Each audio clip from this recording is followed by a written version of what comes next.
안녕하세요. 슬기로운 코딩 생활입니다. 지난 시간에 우리는 Git이 무엇인지 그리고 Git이 왜 필요한지 간단하게 알아보았습니다. 또 내 컴퓨터에 Git을 설치한 뒤에 Git이 관리할 폴더를 하나 만들었었죠. 이번 시간에는 혼자 쓰는 Git이라는 주제로 Git을 사용할 때 필요한 가장 필수적이면서 기본적인 명령어들을 알아보겠습니다. 오늘 실습을 위해서는 지난 시간에 우리가 함께 만들었던 Git이 관리하고 있는 폴더가 필요합니다. 이렇게 Git이 관리하고 있는 폴더를 Git 저장소라고 하는데요.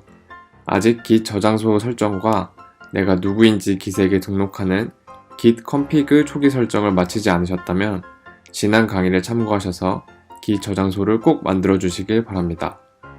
그리고 오늘 우리는 많은 양의 코딩을 하지는 않지만 파일을 수정해야 할 실습이 있기 때문에 VS 코드 혹은 아톰과 같은 코드 에디터를 준비해 주세요. 에디터가 준비가 되지 않으셨다면 텍스트 편집기를 이용하셔도 괜찮습니다.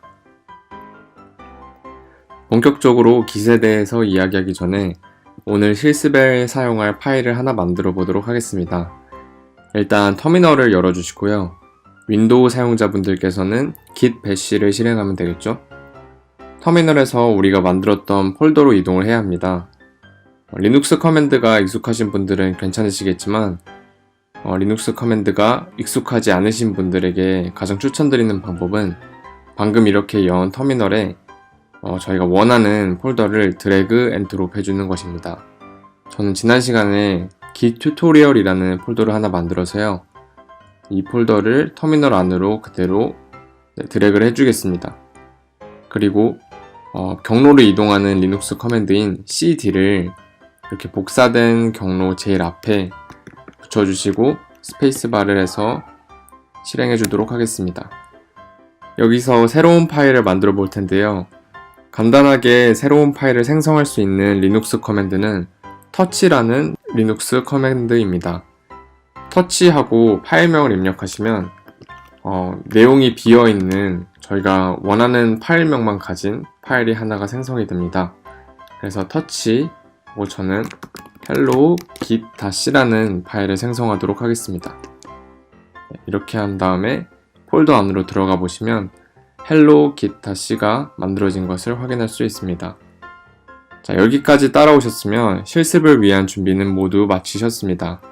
그럼 이제 본격적으로 Git을 사용하는 방법에 대해서 공부를 시작해 볼까요? Git은 Git 저장소에 있는 모든 파일들을 상태로 구분하여서 인식합니다. 그런데 이 상태가 무엇인 저희는 잘 모르고 매번 이 파일의 상태를 우리가 스스로 파악해서 Git을 사용하는 건 너무나 힘들겠죠. 우리 슬기로운 코딩 생활이라는 이 강의의 이름이랑도 거리가 좀 멀어 보이네요. 그래서 우리는 Git이 제공해주는 명령어를 사용해서 현재 이 Git 저장소 안에서 변화하는 파일의 상태를 확인하도록 하겠습니다. 이 명령어는 바로 git status라는 명령어입니다. 명령어를 바로 한번 사용해 볼게요. git status를 입력하고 엔터를 눌러주시면 여러가지 정보들이 나옵니다. 그런데 여기에 branch, master, commit, track 등등 저희가 잘 이해하기 어려운 용어들이 많이 사용된 것을 볼 수 있습니다. 너무 두려워하지 마시고 처음부터 하나씩 살펴보겠습니다. git status 명령어가 가장 처음 보여주는 정보는 on branch master라는 정보입니다. 이 정보는 현재 사용자가 작업 중인 브랜치의 이름을 제공합니다. 브랜치가 뭐냐고요? Git 시스템은 사용자가 전체 프로젝트 흐름에서 여러 개의 가지를 만들어서 버전을 관리할 수 있게 해주는 기능을 포함합니다. 예를 들어서 제가 어떤 프로그램을 만들고 있을 때 기존 기능을 유지하면서 또 새로운 기능을 구현하고 싶다면 새로운 흐름인 브랜치를 만들어 기능을 추가하는 시도를 할 수 있습니다. 브랜치가 만들어지면 파일의 모든 변경사항은 작업 중인 브랜치에서만 적용이 됩니다. 그래서 이렇게 하면 기존 브랜치 가지에서 구현된 기능들을 망칠 필요가 전혀 없이 새로운 기능을 구현하고 테스트해 볼 수 있죠. 새로운 기능의 구현이 실패한다면 언제든지 기존 브랜치로 돌아오면 되니까요. 다시 git 스테터스로 돌아와서 이 문장을 다시 살펴보면 저희가 현재 작업 중인 브랜치가 마스터라고 합니다. 그런데 우리는 이 브랜치에 대해서 아무런 설정도 따로 해주지 않았죠. 프로젝트를 처음 생성하게 되면 무조건 작업의 흐름이 하나가 생기게 됩니다. 그리고 Git은 가장 기본이 되는 이 작업의 흐름을 마스터라는 이름으로 부르게 됩니다. 브랜치에 대한 더 자세한 내용은 이후 강의에서 더 자세히 알아보도록 합시다. 그래서 지금은 Git 시스템은 프로젝트의 작업 흐름을 여러 갈래로 나누어 관리할 수 있게 해주고 그 갈래를 우리는 브랜치라고 한다. 그리고 또 가장 처음 생성되는 기본이 되는 브랜치의 이름은 마스터이다. 이 정도만 잘 기억하고 일단 넘어가도록 합시다. 그리고 또 새로운 단어가 등장하네요. 이 문장을 해석을 해보면 아직 커밋이 없다고 하는데 커밋이 무엇일까요? 이 커밋 역시 우리가 곧 더 깊게 공부할 예정이지만 지금 현재로서는 Git 시스템에 새로운 변경사항을 저장해서 새로운 버전을 만든다 라는 것이 커밋이라고 기억합시다. 그리고 지금은 이 Git 저장소에서 만들어진 새로운 버전이 없다는 것을 의미하겠죠. 마지막에 나오는 정보는 untracked files라는 메시지입니다. Git 스테터스를 처음 말씀드리면서 Git은 파일들을 상태로 구분하여 인식한다고 말씀드렸죠. Git 저장소에 파일이 새로 만들어지면 그 파일은 어떤 파일이든지 항상 untracked 상태에 있습니다. untracked는 Git의 관리 대상이 아니라는 것을 의미하죠. 그래서 우리가 프로젝트를 진행하면서 만드는 여러 파일들 중에서 Git이 관리하길 원하는 파일들을 선택해서 Git 시스템에 등록을 해주어야 합니다. 이렇게 Git에 등록된 파일들만 파일의 내용에 변화가 생길 때 Git이 그것을 인식을 하게 됩니다. untracked 상태의 파일들은 절대로 새로운 버전인 커밋에 등록되지 않죠. 아까 커밋이라는 개념에 대해서 잠깐 설명을 했었죠.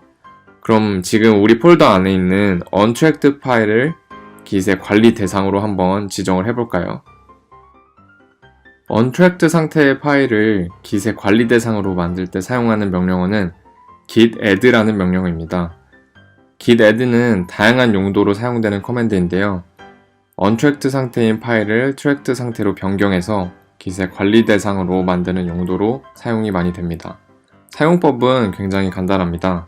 git add라는 명령어를 입력을 하시고요. git add 그리고 이 add를 통해서 등록하고 싶은 파일의 이름을 추가해 주시면 됩니다. 저희는 지금 hello git.c라는 파일을 등록을 하고 싶죠. 그래서 git add 한 다음에 hello git.c를 입력해 주시면 이 파일은 이제 tracked 상태로 변경이 되게 됩니다. 그럼 정말 변경이 되었는지 한번 확인을 해볼까요? 저희가 아까 강의 초반에 파일의 상태 변화를 확인하기 위해서 사용하는 명령어를 git status라고 했었죠. 그래서 git status를 한번 더 사용해 보겠습니다. 다른 정보들은 모두 동일한데 마지막에 있던 untracked files라는 메시지가 changes to be committed로 바뀐 것을 확인할 수 있습니다. 아까 우리는 커밋을 새로운 버전을 하나 만드는 것이라고 했죠. 커밋이 될 변경사항이 있다고 나오는 것을 보니까 이 파일이 이제 Git의 관리 대상에 들어갔다는 것을 알 수 있겠네요. 현 시점에서 우리는 파일의 상태를 untracked와 tracked, 쉽게 말해서 Git이 관리하지 않는 상태와 Git이 관리하는 상태로 나누었습니다.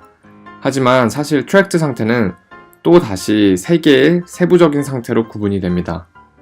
첫 번째 상태는 unmodified 상태입니다. 이름이 말해주는 것처럼 unmodified 상태는 마지막으로 Git이 저장했던 버전, 즉 마지막 커밋으로부터 파일의 내용이 변경되지 않았음을 의미합니다.